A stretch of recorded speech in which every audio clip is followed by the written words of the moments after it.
Well, worldwide, 365 million Christians face persecution or discrimination for their faith. Each year, Open Doors International unveils its annual World Watch List, detailing the worst persecutors. This year's report focuses on alarming persecution trends in Africa. CBN's Gary Lane has more. The usual countries of concern top this year's Open Doors World Watch list. North Korea is the top persecutor of Christians, followed by Somalia, Libya, Eritrea, and Yemen, home of the Iranian-backed Houthi militia, the group attacking ships transiting the Red Sea.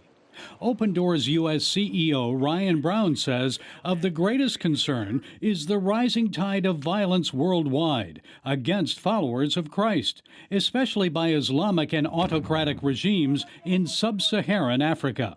Christians can become easy targets for those that are looking to create instability within those environments. They can do so with impunity. They've received no consequence for those actions because, again, Christians are not often protected or recognized by the governments in those areas. The report documents that 4,998 Christians died for their faith in 2023, but many deaths might go unreported.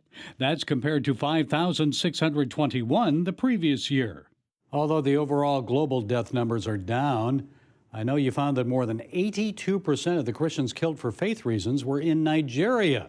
Christians do suffer severely because of their faith in Nigeria. The number of people that have been killed because of their faith, that number surpasses all other countries in the globe combined. So truly an area where there's a lot of instability and a lot of need to be lifting up our brothers and sisters in prayer. And most surprising in this year's report, Nicaragua.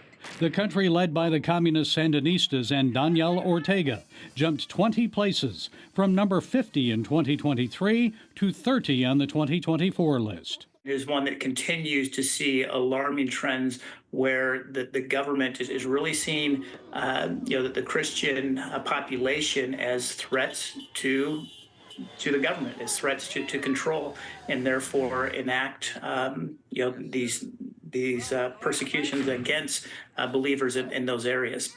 However, on January 14th, the Nicaraguan government announced the release of 2 Catholic bishops and 15 priests from prison.